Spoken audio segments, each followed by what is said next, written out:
And thank you all for joining.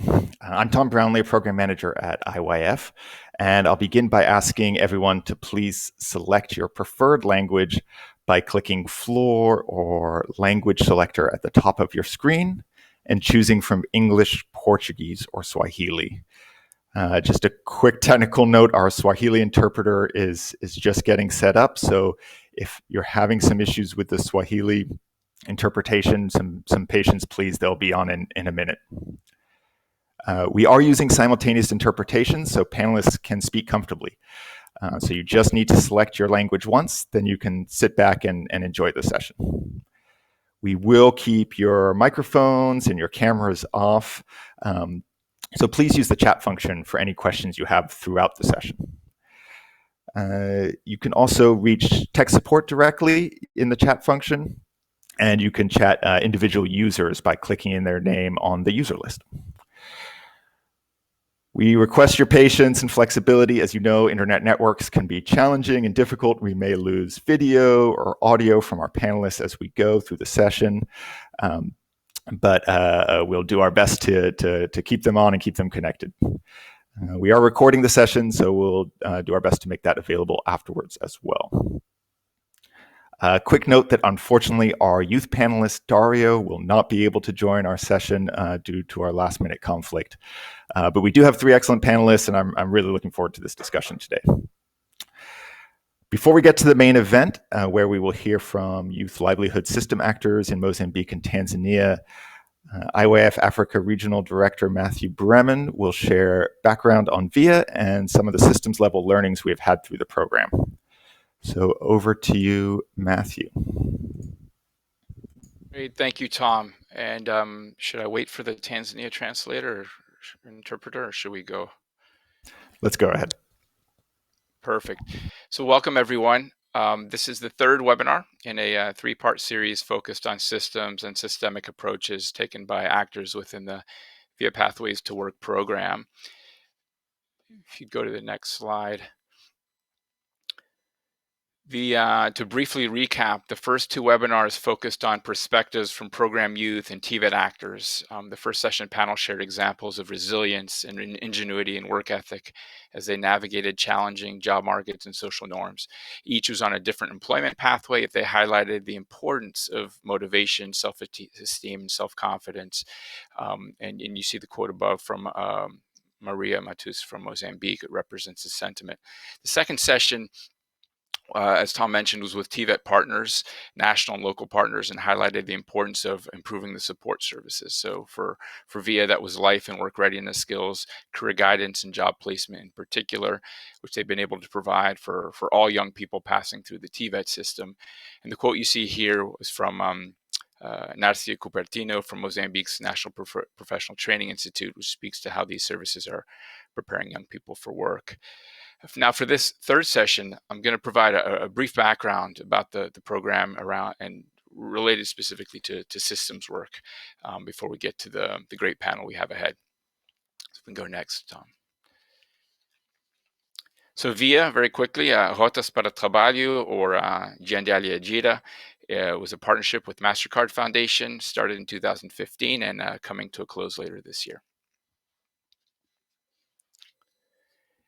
This visual highlights how the collective behavior of the TVET system actors you see around the side is critical to ensuring young people can realize improved economic opportunities. And there are many paths that young people take to work, with barriers along the way that limit opportunities for them to secure and succeed at work. The VIA program worked with all these actors, but specifically using the TVET system as an entry point to strengthen the capacity at the TVET institution level, to improve teacher training pedagogy at the center level, and to integrate quality life skills and career guidance as key services for young people. Next. The program directly empowered the TVET institutions in both Tanzania and Mozambique to directly equip, you see 22,000 young people with work readiness skills, career guidance, entrepreneurship training. But I think important to highlight here is that the services were integrated into the national TVET system, so both at a national and local level, and that means about 500,000 young people impacted each year across both countries. This is a picture of the systems and the system actors, and there are many more, but these are the core ones. Each country had actors, as I mentioned, both at the headquarter and center level, teachers, young people themselves. And we'd been working, IWF had been working with these TVET actors for many years prior to VIA, which is an important condition, I think, for success. And I also want to highlight that there are many opportunities along the way during the project that was important to events, stakeholder meetings, tools validation workshops, and so on, that helped to strengthen networks and the information flows. The program spent a good deal of time trying to identify ways to measure success at a systems level, and then tying it back to young people. We used a framework called AAER, Adapt, Expand, Respond, which using maybe the Tanzania example with life skills integration, was really about integrating a curriculum that had been used globally in many countries into the system. It was demanded or asked by the VETA, in the case of Tanzania, Vocational Education Training Authority. They wanted it more ingrained into the system, so they adopted it. The adaptation process was really a further rebranding, and they named it KTS, Keys to Success, their own. And there's a similar process underway for career guidance and job placement tools and resources. So all to just say that there's an important need to work bottom up and top down. So top down sort of laid the groundwork for expansion, and the bottom up created the adoption and adaptation. And you see here in the next slide is really our ultimate goal in these programs. We're trying to see improved youth outcomes. And this is data from a youth outcome study in Mozambique. And I should mention that the Mozambique integration process was slightly different, but similar impact in terms of integration into the national system. And one of our panelists will talk about that a bit more. The initial data here is promising, yet it's a 5-year project, which is insufficient time to truly measure impact, and it highlights importance of doing post-project follow-up to determine achievements and project attribution for systemic changes. And frankly, it will be interesting to see if, hopefully, how local actors continue this work and come back to assess progress in another 4 or 5 years. To quickly wrap up here, there are a few lessons just to share before we go into the panel. Building on what is already in place, so life skills integration into the national TVET system in this case is important. System work and scaling is a journey, it's not a destination. Secondly, I would say building in flexibility, regularly monitoring progress, providing space to quickly change course. This may require a shift in funder and implementer relationships and expectations. Third is keeping partnership, trust, and collaboration front of mind. That's really a key to success, and I think will be a focus of our panel discussion today. And allowing change to emerge from local actors, and that takes time, and there's all types of ups and downs along the way. And then fourth is around the mindset shift or collaboration with teams and partners to establish new mental models about development work. It's not only moving from competition to cooperation, but understanding that what is the actual goal here. And at the program level, using the VIA project as an example, we're talking about embedding services. It's not numbers of people trained and so forth. So it's a different lens. And then if you're looking at young people, technical training is a small part, to be honest, of the journey. But how do we make sure they have the skills, soft skills, technical skills to not only get a job, but keep the job and earn income and be able to support their families. So at this point, I would like to turn to our panel. I'd like to introduce Unami Mpofu, our moderator, who will lead the panel discussion. Unami heads up the Skills and Employment Program at the African Union Development Agency, AUDA NAPAD, and oversees several initiatives, including SIFA, many of you may know, the Skills Initiative for Africa program, as well as the Agricultural Technical Vocational Education and Training for Women program. She and her team have been important supporters of VIA and similar systems approaches across sub-Saharan Africa, and we're particularly excited about the Skills and Employability Program's knowledge repository that's called African Skills Portal for Youth Employment Entrepreneurship, which highlights best practice approaches for public-private sector partnerships and employment-oriented skills development in the TVET sector. So without further ado, Unami. Thank you so much, Matthew. Good afternoon, colleagues. It's a pleasure and a delight. Greetings from Johannesburg. As said, my name is Una Mimpofu, and I have the pleasure and privilege to take us through this discussion today. So we recognize that the purpose of this panel is that as the VIA program closes in Tanzania and Mozambique, IYF and its partners are in a unique position to share comparative experiences. There's been a lot of work that has been done, best practice generated, and stakeholder insights from both Mozambique and Tanzania will be important for us today. So the purpose of our conversation is really to glean from these lessons and the insights from those directly working and aiming to create this positive change. And I think if you go into the website, you will really see the leaps and bounds that have been made. So we can celebrate that it is positive change within youth employment systems. The VIA program took a systematic approach, and therefore this panel is really the group of actors, represents the group of actors that have been involved in creating the ecosystem.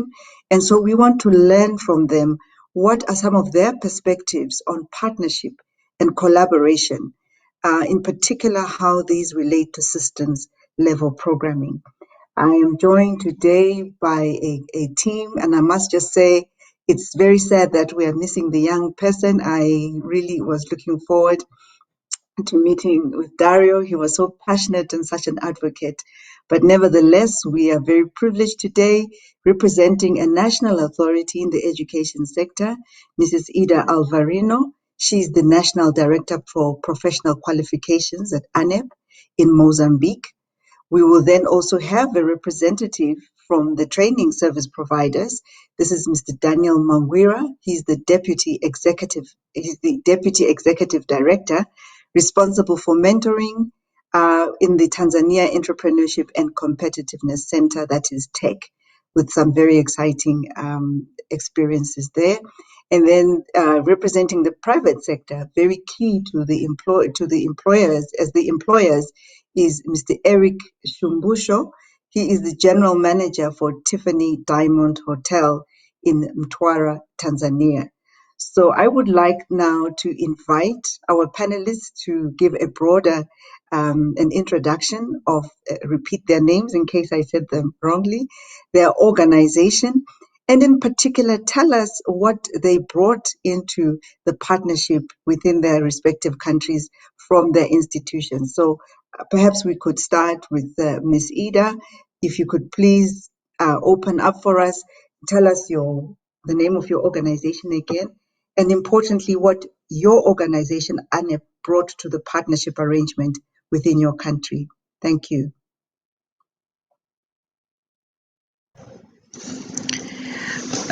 Muito obrigada, Unami. Vou falar em português, porque em Moçambique a língua oficial é português. Vou tentar falar lentamente, o que é difícil para mim, mas para poder permitir a tradução. Então, o meu nome é assim mesmo, Ida Alvarinho, e eu sou diretora de qualificações profissionais na Autoridade Nacional de Educação Profissional. Esta é uma entidade que é o órgão regulador da educação profissional em Moçambique. A educação profissional compreende o TVET, que é o ensino técnico vocacional, e também compreende a formação profissional. Nós fazemos esta pequena distinção.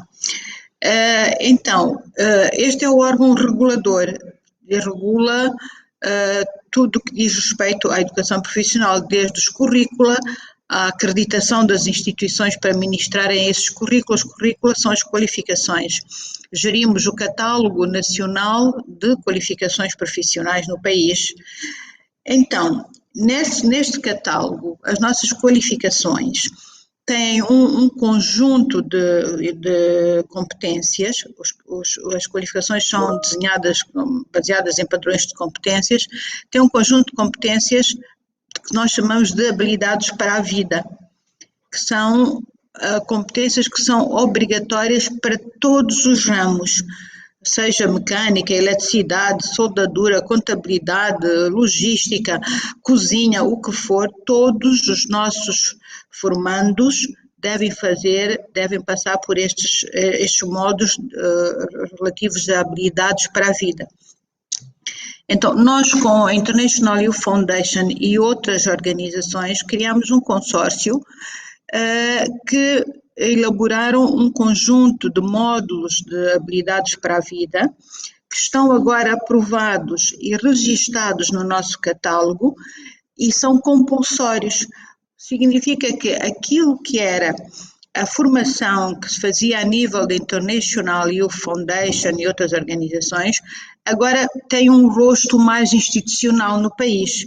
Criou até uma maior visibilidade, porque agora estão no catálogo nacional e são obrigatórios. Portanto, todos os cidadãos que quiserem fazer qualificações, que quiserem frequentar qualificações do ensino técnico profissional, do TVET ou da formação profissional, deverão fazer estes módulos. E assim o impacto é muito maior, porque já não é só, não atinge só aqueles jovens que a International Youth Foundation alcançava através das suas formações, as ações de formação, mas agora atinge todos os jovens de todo o país de Moçambique que queiram seguir, que sigam o TVET ou a formação profissional.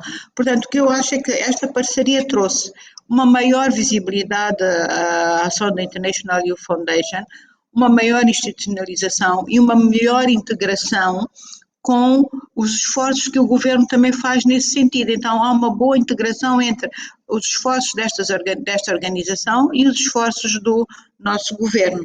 Eu falo muito e, portanto, penso que vou parar aqui para dar tempo aos outros. E obrigada. Thank you very much, Ida. Thank you for that, sharing your experiences. Just a technical note to Tom and to Matthew to please check your chats. While we turn over, please, to Daniel. Daniel, please speak to us what contribution tech brought to the ecosystem in the partnership in Tanzania. Thank you.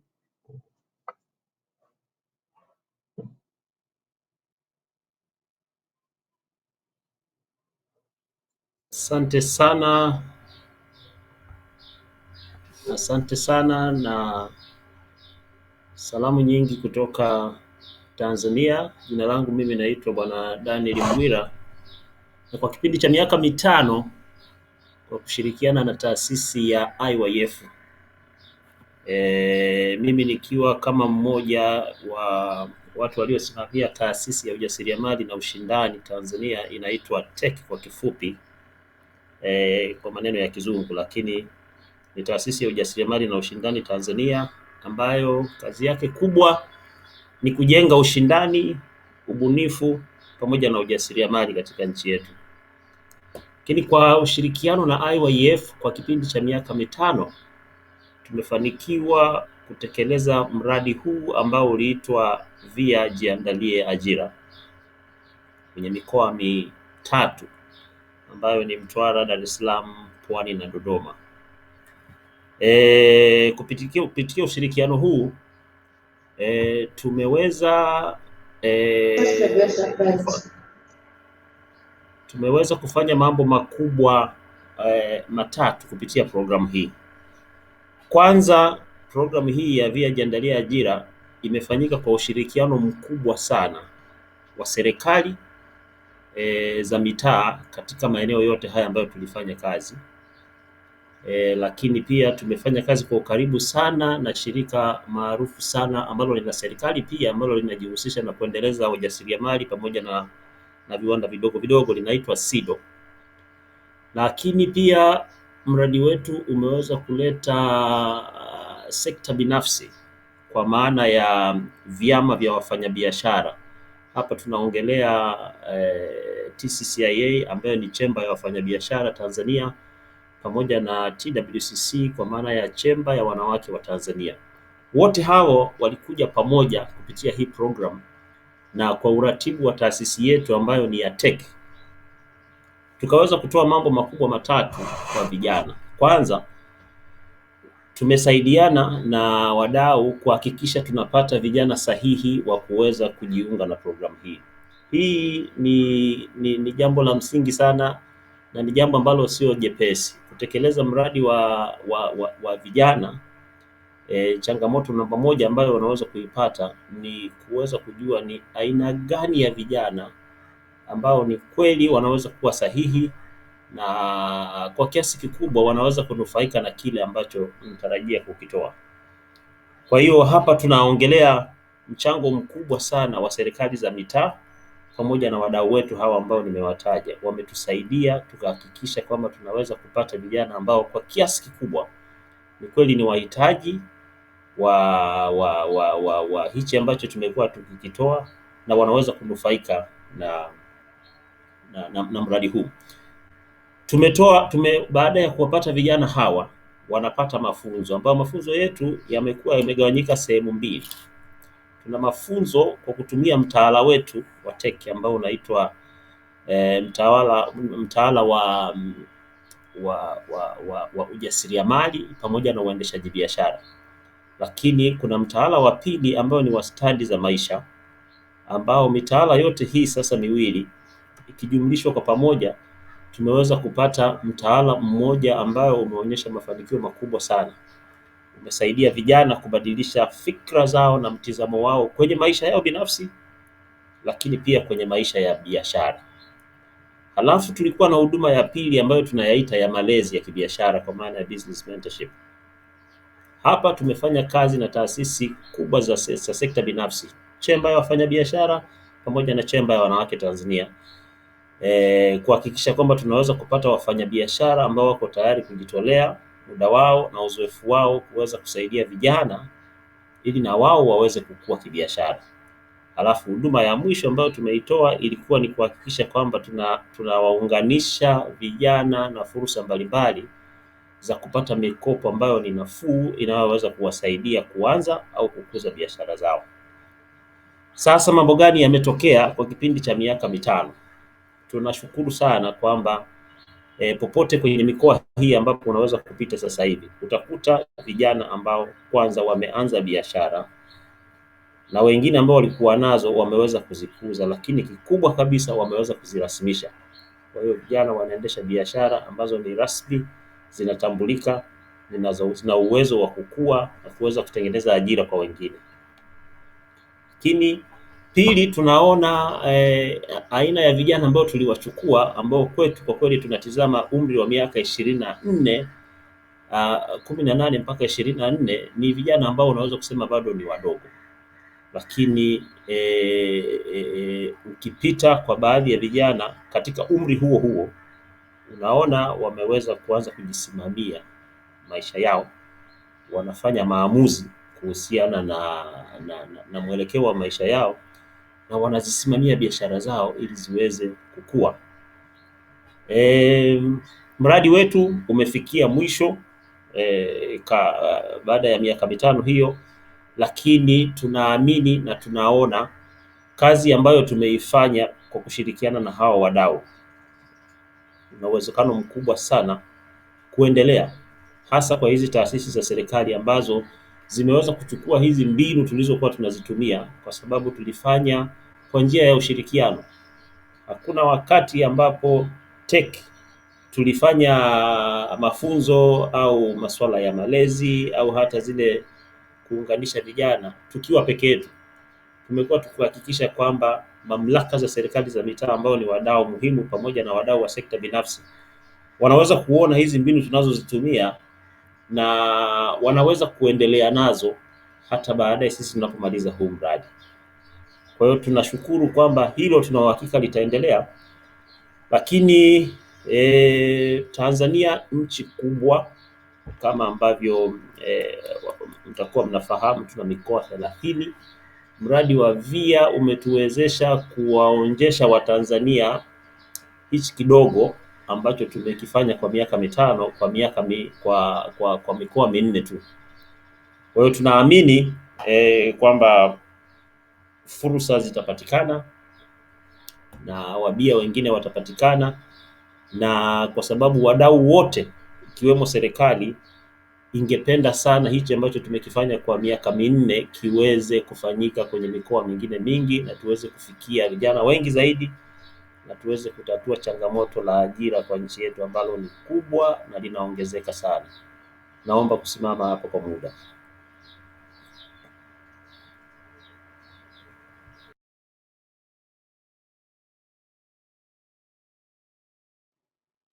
Thank you so much, Daniel. I could see the passion in you. We will come to some of those issues. You were really now heading towards one of our topics around how do we sustain this work that has been done. But we want to give Eric an opportunity as well to speak about his organization. Please, Eric, do speak to us about what your organization has been able to bring to the partnership arrangement in Tanzania. Welcome. Asante sana. Nashukuru kwa nafasi hii. Mimi ninaitwa Eric Shumbusho. Nikupongeze kwa kuweza kulitaja vizuri jina langu, Eric Shumbusho. Hongera sana. Sisi kama Tiffany Diamond Rose ni taasisi binafsi ambayo kwa kweli tangu tumekuja hapa mwaka 2015 kuna mabadiliko makubwa tumeyapata kutokana na mradi huu ambao kwa kweli umeendeshwa na International Youth Foundation. Tulifika Mtwara wakati ule ilibidi kutafuta vijana kwa ajili ya kuja kufanya kazi hapa, ilibidi tuliwachukue Dar es Salaam, mikoa ya Arusha huko na wapi, kwa sababu Mtwara kwa kweli vijana hawakuwa wameendelea kwa upande wa hii tasnia ya huduma za hoteli. Lakini baada ya kuja kwa International Youth Foundation na mradi wao wa jiandalia ajira, vijana wengi kwa kweli wameingia kwenye tasnia hii ya biashara ya hoteli, na sisi tunashukuru sana kwa sababu pia imetupunguzia gharama za uendeshaji. Gharama za uendeshaji zilikuwa kubwa, inabidi mtu ukimchukua kutoka mikoa mingine ukimleta Mtwara lazima kuna gharama nyingine za ziada utaziingia, lakini kwa kweli kupitia kupata vijana sasa hapa wanatengenezwa hapa kupitia mradi huu na kwa kushirikiana na taasisi za serikali kama VETA, kwa kweli tumepata vijana wengi. Vijana sisi kama taasisi ambayo ni waajiri tumekuwa ni kama sehemu ya mafunzo. Moja, vijana wanakuja wanapata mafunzo. Tanzania bwana, kuna wakati unafika hata mwanafunzi kupata sehemu ya kupatia mafunzo anakosa, lakini kwa kweli hoteli yetu imekuwa ni sehemu mojawapo ya vijana kupata mafunzo yao. Lakini wakati huo wale ambao wanakuwa wazuri kwa kweli tunawachukua. Kama mnavyojua biashara ya hoteli inahitaji vijana wenye nguvu, vijana ambao wanaweza wakakimbia. Ni ngumu sana mzee wa miaka 60 aanze kukimbia na sahani hotelini, ni ngumu. Lakini vijana wa miaka 24, 25, 20 kwa kweli wametengeneza maisha yao hapa na tunaendelea nao vizuri. Kwa hiyo sisi kama taasisi tunajivunia mradi huu na kwa kweli utabaki kuwa alama katika maisha yetu yaliyobaki. Ila zaidi sana sisi, moja ya matokeo makubwa ndiyo hiyo kwamba imetusaidia kupunguza gharama. Kama mnavyojua biashara, ili upate faida lazima upunguze gharama. Kwa hiyo kwa kweli, kwa sababu sasa mtu yuko hapa amejifunza hapa, akitoka hapa anaenda nyumbani, akitoka kazini anaweza akatembea kwa mguu akafika nyumbani, kuliko ambavyo ingekuwa tunalazimika kuwatoa mikoa mingine. Lakini jambo lingine kwa kweli tunashukuru mradi huu kwa sababu umebadilisha utamaduni wa watu wa kusini. Mikoa hii ilikuwa na utamaduni ambao kwa kweli walikuwa ni kama kisiwa, lakini baada ya kuja miradi hii inawasaidia wale vijana wanaokuwa wamemaliza shule kuingia sasa kwenye ujasiriamali. Tulikuja hapa, kuna kipindi ulikuwa ikifika saa 2 usiku ukifika mtaani hata uwezo ukaona mgahawa ukiwa umefunguliwa kupata chakula, lakini leo hii saa 2 utakuta vijana wana migahawa yao. Asubuhi saa 12 watu wamefungua maduka. Vijana waliotoka VETA wana maduka ya vifaa vya umeme. Mtu amejifunza kozi ya umeme halafu mtaani ana duka lake la umeme. Kwa hiyo ni fundi, wakati huo huo ni mfanyabiashara. Kwa hiyo ujasiriamali na ile elimu yake anaitafsiri kwa vitendo. Kwa hiyo hayo kwa kweli tunayaona katika maisha yetu ambayo tuko nayo hapa. Kuna mabadiliko makubwa, vijana wanachangamka, lakini pia kwa kweli wigo wa vijana kufikiri, wigo wa vijana kutafuta nafasi umekuwa mkubwa.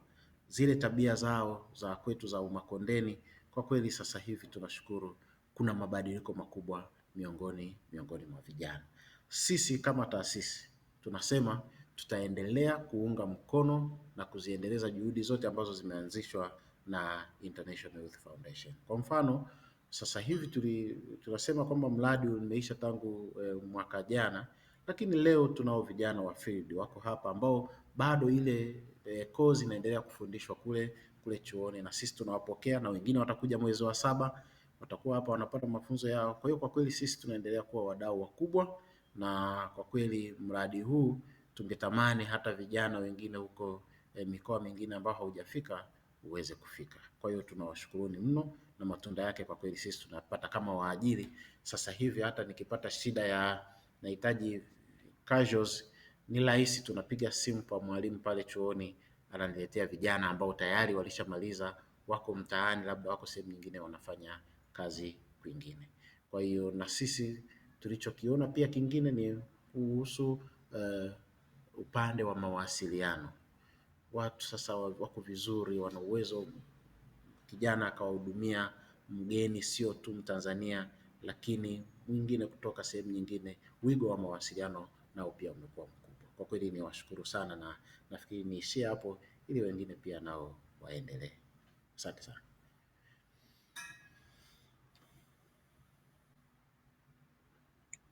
Thank you so much, Eric. No, I'm very impressed at the motivation and the changes that the young people have experienced and spoken like a true private sector. I want to throw the next question to tech, to Daniel.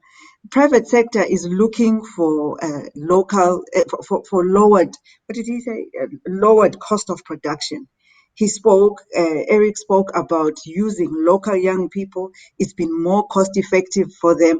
So tell us then, please, from your side of things, Daniel, what have been the key ingredients in the partnership? Private sector is benefiting. You are a training provider. What have been some of the success factors in your collaboration, in the partnership? Speak to us really about the relationships.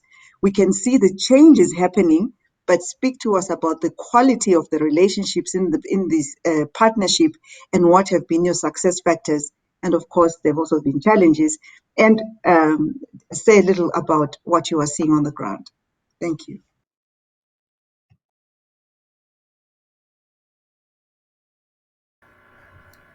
Asante sana. Kwanza kupitia programu ya VIA ningependa kusahisha kidogo kwamba sisi katika programu hii tulikuwa tumejikita zaidi katika kipengele cha ujasiriamali, kwa sababu programu ya VIA ilikuwa ina kipengele cha TVET kwa maana ya kusaidia vijana mbinu za kupata ajira. Alafu kulikuwa na kipengele pia cha kusaidia vijana wale ambao wanataka sasa kuingia kwenye kujiajiri na kuanzisha biashara zao. Kwa hiyo mchango mkubwa wa tech, na ndio kazi yetu kubwa sisi hapa Tanzania, imekuwa ni kusaidia wale ambao hawafikiri kuajiriwa lakini wanataka wajiajiri wao kwa njia ya kuanzisha biashara zao. Na sisi kazi yetu ni kuwapa mbinu sahihi na namna ya kupita ili waweze kufanikisha ndoto zao hizo za kuanzisha biashara. Lakini pia tuna kazi kubwa ya kuhakikisha kwamba tunawaleta karibu na mifumo, taasisi muhimu ambazo zitawasaidia wao katika kufikia malengo yao. Ndio maana utaona namna yetu hizi mbinu kama naweza kutumia hiyo mbinu ambazo tumekuwa tukizitumia, tumehakikisha kwamba sisi tume design hii program, tuna mafunzo, tuna malezi, tuna swala la kuunganisha na mitaji. Lakini namna ambavyo tumekuwa tukifanya, hatukufanya peke yetu. tumehakikisha kwamba wale wadau wengine ambao ni muhimu sana, ambao ndio kwanza wanakaa na vijana kule, tuwashirikishe kuanzia mwanzo, kuanzia wakati wa kuwapata, kuanzia wakati wa kutoa hiyo huduma yetu, na kuhakikisha hata baadaye sasa katika kufuatilia, kuhakikisha kwamba wanaweza kufuatiliwa na kuona kwamba kuna maendeleo, wanapiga hatua kutoka sehemu moja kwenda nyingine. Kwa hiyo naweza kusema tunaamini kabisa katika ushirikiano. Tunaamini kabisa katika program za aina hii, hauwezi kufanya peke yako. Ukikosa kuweza kuwapata wadau na ukaweza kuwin ile commitment yao, ukaweza kuwafanya wakuelewe na waweze kutoa mchango wao na mkashirikiana kwa ukaribu, matokeo yake ni tofauti sana na kama ukifanya peke yako. Kwa hiyo mimi ninaamini kabisa mbinu ambayo tumezitumia kupitia VIA hata kwa miradi mingine au hata kwa taasisi zingine ambazo zingependa kufanya mradi kama hii, kwa kweli wahakikishe wanaweza kuwakamata wadau muhimu, na mdau namba moja kwa kweli ni serikali. Na sisi tukiongea serikali, actually tunaongelea serikali za mitaa, zinaitwa serikali mahalia kwa Kiswahili fasaha, pale ambapo ndipo wahusika au wanufaikaji wa hii miradi wapo, wanafahamika na wanaweza kufika hata kwenye serikali hizi na muda wowote na kuweza kupata huduma hizi. Kwa hiyo huduma yako ikipitia kupitia ushirikiano na serikali za mitaa, tumeona matokeo yake yanakuwa ni mazuri na yanaridhisha sana. Kwa hiyo pamoja na wadau wengine wa sekta binafsi kama ambavyo tumeshirikiana na mashirika mengine ambayo sio ya kiserikali, lakini kwa kweli ni uendelevu wa miradi unategemeana sana ushiriki wa serikali husika, hasa hizi tunaita serikali za mitaa. Asante sana.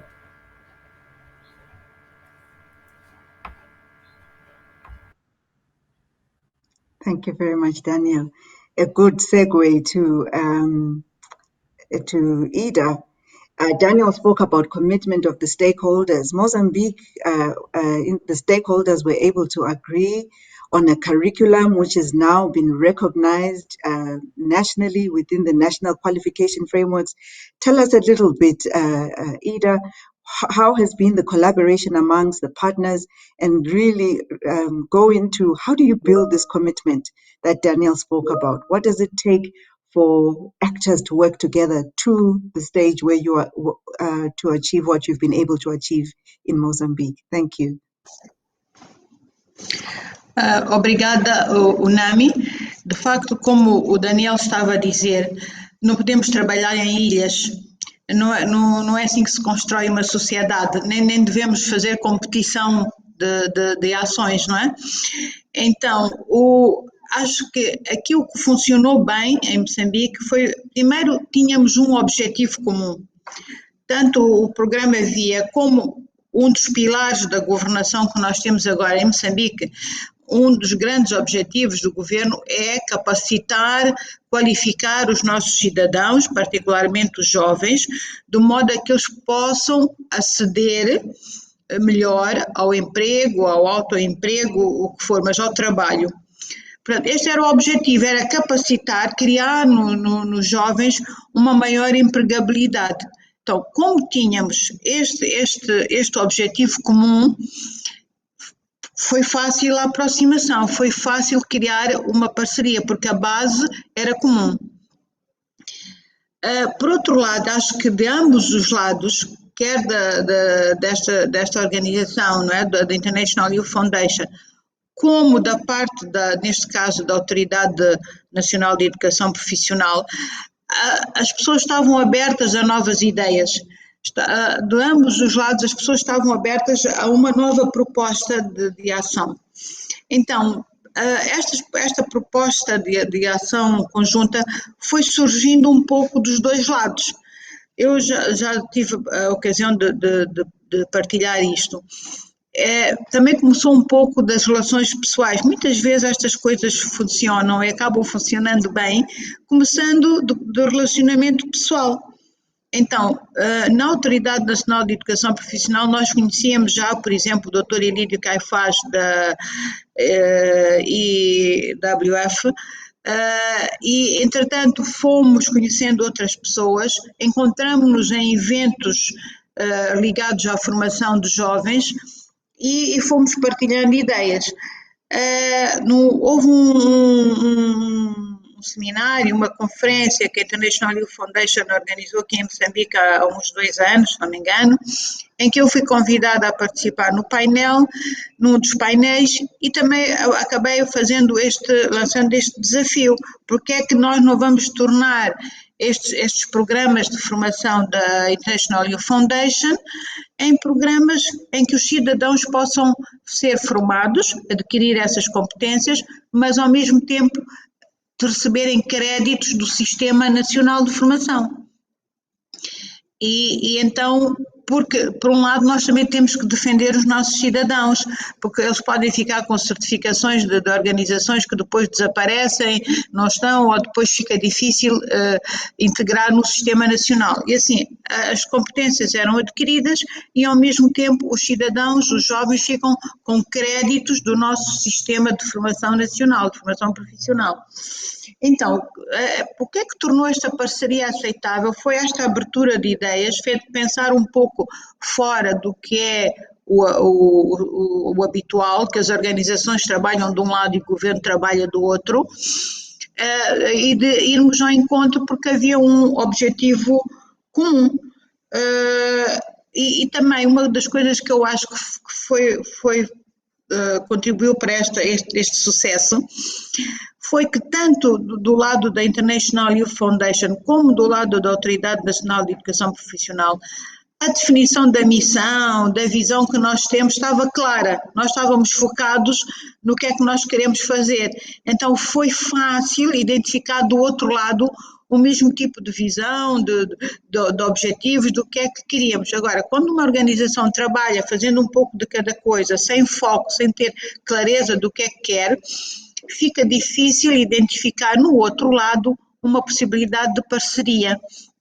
Então, acho que foram esses aspectos que ajudaram a criar esta parceria e que se transformou num sucesso. É evidente que há recursos humanos, há recursos financeiros, etc., envolvidos, e isso também foi bom, houve competência técnica para fazer.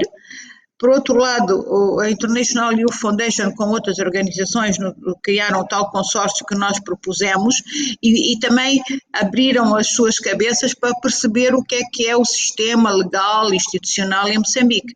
E foi fácil organizar, com bastante trabalho, e também recursos, como eu disse já, mas neste momento estamos convencidos que temos melhores currículo, melhores módulos em habilidades para a vida e também em maior quantidade e que já estão no nosso catálogo e que vão servir muita gente. Obrigada.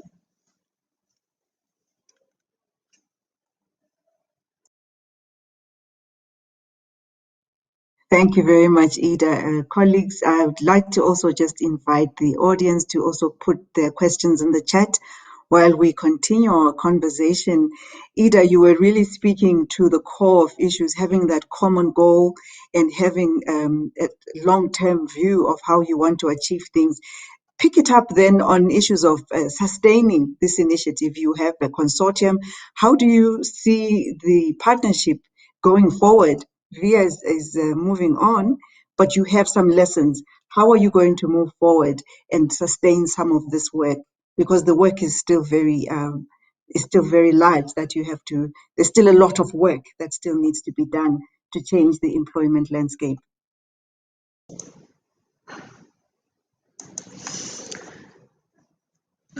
Obrigada mais uma vez.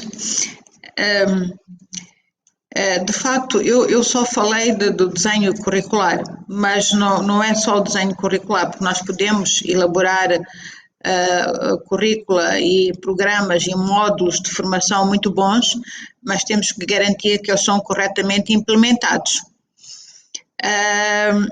Então, uma das coisas que também estamos a fazer é a desenhar, o consórcio está a desenhar um manual ou os manuais de utilização para os formadores e também eventualmente para os formandos, de modo a que nós fiquemos em Moçambique com material que garanta a continuidade, porque se tivéssemos só os programas de formação e sem esta ferramenta dos manuais, das orientações metodológicas, pedagógicas ou didáticas para ministrar a formação,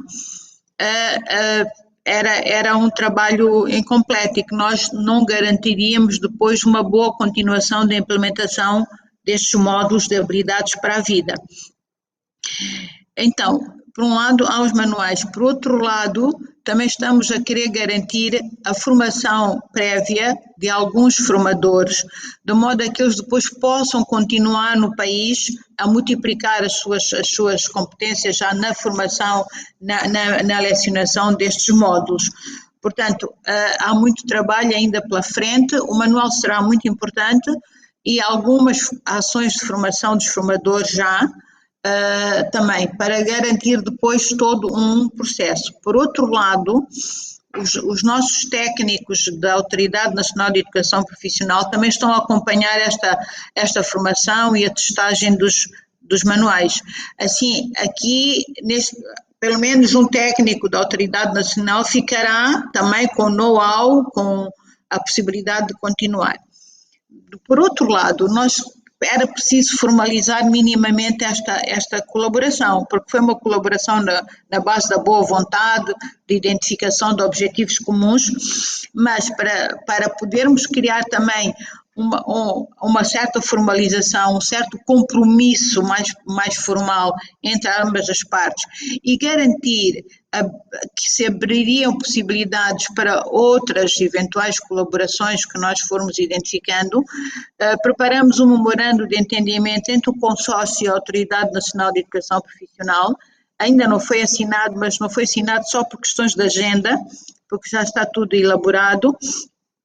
E dentro desse memorando, o que é que nós queremos fazer é, por um lado, formalizar a tarefa já feita, o trabalho já realizado, porque isso tem que ser valorizado, o governo tem que saber que houve um consórcio e tem que continuar a saber que apoiou o governo neste sentido e que apoia os cidadãos neste sentido, mas por outro lado também criar esta ideia de que poderá, neste âmbito de ter a cabeça aberta, de ter ideias, a estar aberto para novas ideias, poder surgir outras atividades que possamos realizar em parceria. Mas em termos de sustentabilidade, primeiro temos a ANEP, que tem um técnico que acompanhou e nós vamos deixar aqui todo o know-how, quando eu sair da ANEP, outras pessoas ficará aqui todo este know-how. Há os manuais, portanto são instrumentos que vão servir para outros formadores de outras províncias, etc. E há a formação de formadores que, mesmo que não façamos agora para todos os formadores, pelo menos já é um grupo que foi formado e que depois poderá continuar e multiplicar. Penso que isto, em termos de sustentabilidade, é isso que está a pensar. Por outro lado, os nossos módulos, os nossos currículos têm um tempo de vida útil. Ao fim de 5 anos têm que ser revistos. Então, com estes formadores já formados e com os manuais e com todo o material claramente elaborado, será mais fácil fazer a revisão e também será mais fácil envolver outras organizações, porque agora já fizemos este percurso com organizações, porque os nossos currículos são revistos e são elaborados na base da demanda. Nós temos que consultar sempre o setor produtivo, o mercado de trabalho, para saber o que é que eles precisam. E, portanto, neste caso, para habilidades para a vida, foram consultadas várias organizações e nós também acompanhamos como é que isso foi feito e, portanto, também ficamos com esse know-how. E, portanto, daqui a 5 anos, quando tivermos que rever, poderemos contar com as mesmas organizações ou não, mas já saberemos como levar adiante este trabalho. Obrigada.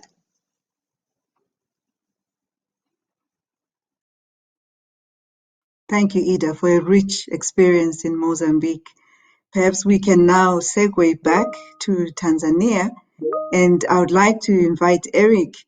Eric, speak to us. You mentioned earlier that you are seeing a change in the youth dynamic. They are coming to work, they have better attitude, they are better able to communicate, but you really have been able to do this through your partnership at the local government level. And I'm sure with other actors, including your service providers, the trainers. How are you going to sustain that partnership? What are some of the obstacles that you still need to overcome? And you mentioned as well, so that this can be replicated in other provinces in Tanzania.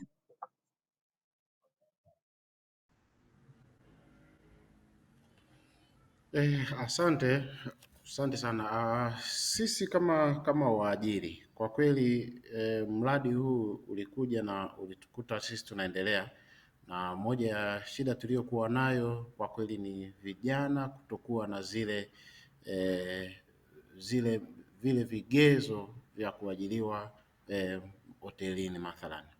Kwa hiyo kwa mfano, kuna baadhi ya kundi hapa lilikuwa ni wale waliofanya kazi ya ujenzi. Sisi tulitulazimu kabisa kuwabadilisha, kuendelea kuwa nao hapa na kuwabadilisha wao sasa mahotelia. Sasa ulipofika mradi ulipoingia, ndipo tulipo baadhi yao tuliwapeleka, walirudi tena shule, walikuwa wanaenda wanasoma, wanapata ule ujuzi, halafu wanarudi kazini, na mwisho wa siku kwa kweli baadhi yao walibadilika na mpaka leo hii tuko nao katika shughuli zetu. Nakumbuka kuna wengine alikuwa anamhudumia mteja, kwa hiyo wakati anamdai ile bili yake, mteja akimsumbua kidogo, anamshika shati, anataka kumpiga ngumi. Kwa hiyo kwa kweli ilikuwa ni shida, tukalazimika sasa kuwarudisha tena shuleni. Kwa upande wa serikali za mitaa kwa kweli wamekuwa na ushirikiano mzuri, kwa sababu hawa ndio wanaojua hawa watu wanaishi wapi, na sisi hatuwezi tukampokea mtu yeyote au mfanyakazi bila kujiridhisha wapi anakotokea, wazazi wako wapi, ndugu zake wako wapi, na kama mnavyokumbuka tuko eneo la mpakani. Kwa hiyo ni lazima tuwashirikishe serikali za mtaa kabla ya kumwajiri mtu, kabla ya kumchukua, tunakwenda kule kwenye mizizi.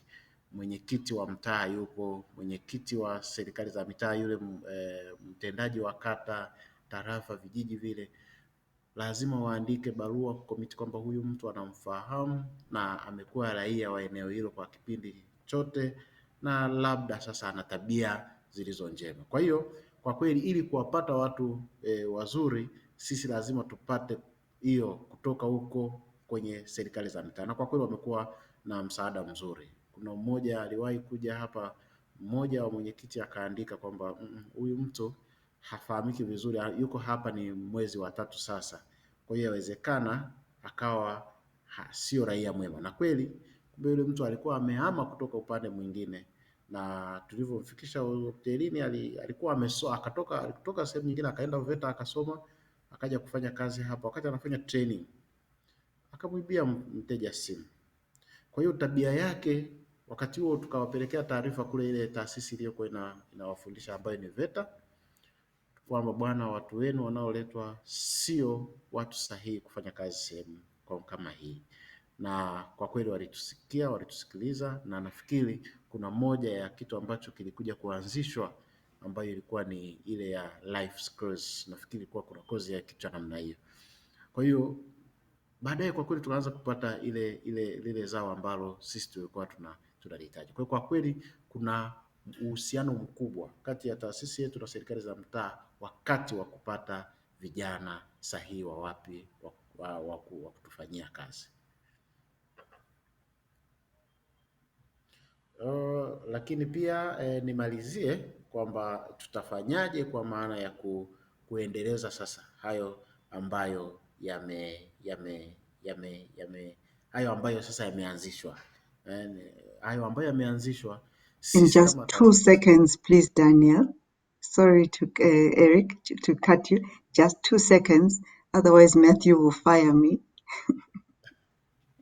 Okay, thank you. Asante sana. Kwa hiyo mimi niseme tu nimalizie tu kwa kusema kwamba sisi kwa kweli tutaendeleza yale yote ambayo kwa kweli alikuwa ameanza, kama vile mradi bado uko hai, na tunatamani kama alivyosema madamu wa Msumbiji jirani yangu kwamba kwa kweli angetamani miaka yote isiwe ni kipindi kifupi cha miaka mitano, miaka yote, kwa sababu taasisi kama hoteli hiko itakuwepo miaka inayokuja, lakini mradi umeisha.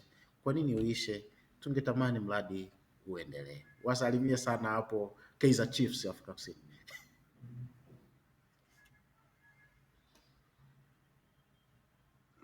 Thank you very much, Eric. Colleagues, let us leave it here. I think let me pick on Eric's words. Eric says the hotel will be there for much longer and they need the young people with the requisite skills. So this work of systems level programming is still very important so that we can attract the youth, and Eric's story was really speaking to that. To my fellow panelists, thank you so much for indulging us in your experiences.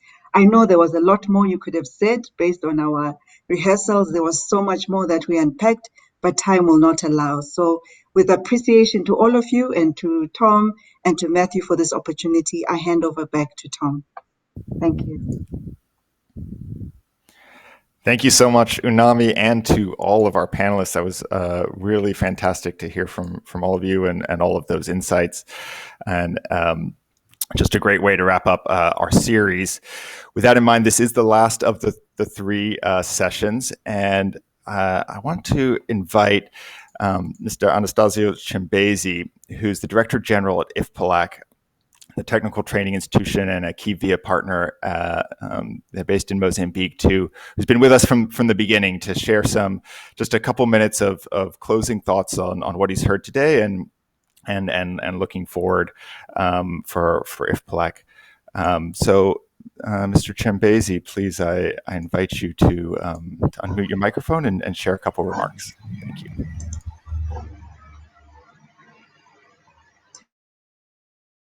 Thank you very much. Can you hear me? Thank you very much for this opportunity. PTS is one of the marks that this partnership with IYF has brought to us, and we are grateful that we have made it. But we are sorry that the office is being closed very soon. We hope and believe that this could proceed and continue so that we can bring more partners. When we talk about systems approach, the ecosystem that was created is very clear to us. We were able to put together all our partners in one room, and IYF was chosen as the coordinator of all partners. And that was done in a very fruitful way, and we were able to bring more partners and create synergies between different entities.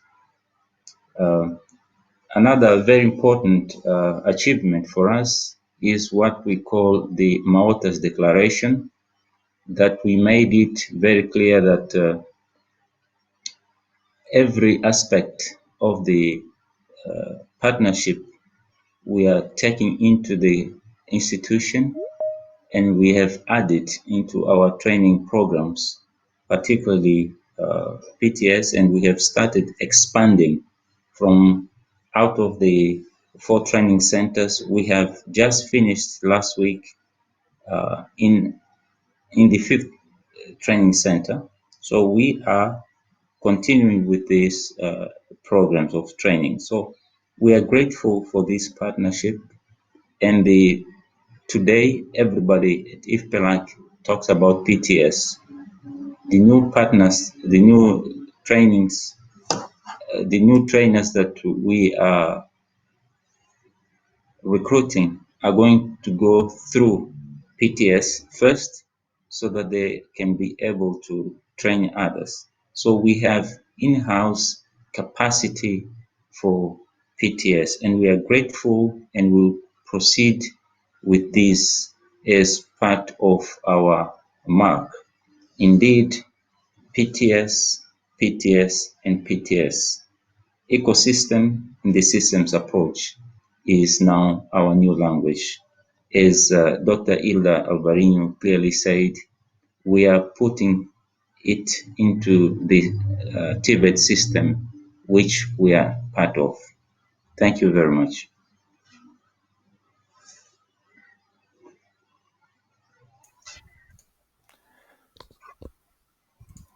Thank you so much, Mr. Chambezi, for those remarks and your support and continued commitment to the youth of Mozambique.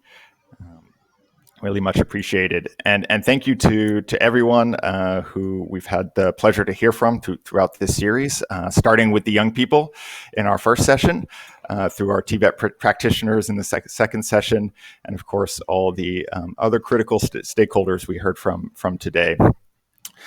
If you missed any of this, we will be sure to have session summaries up on our website soon. For anyone who wants to continue the conversation, we have shared Zoom links in the chat. Please feel free to select one of those links and paste it in the browser and join one of those informal networking rooms. 2 rooms will have English conversation, one in Swahili, their conversation will be in Portuguese. Think of it as an informal, optional opportunity to chat to a panelist or somebody else who has been attending the session. Before we all go to one of these sessions or to your next meeting or to end your day, we are continuing to collect and share all of our learnings from the program on the VIA website. There are some fantastic resources, such as a video from Mozambique about how they've taken a systems approach, and a coffee table book, which is a collection of Tanzanian youth success stories, which is really beautiful and has fantastic perspectives from both youth and employers. And we're always interested in sharing and learning more. So please reach out if you have follow-up questions or contributions. And so thank you all again for joining, and that ends today's session. Take care.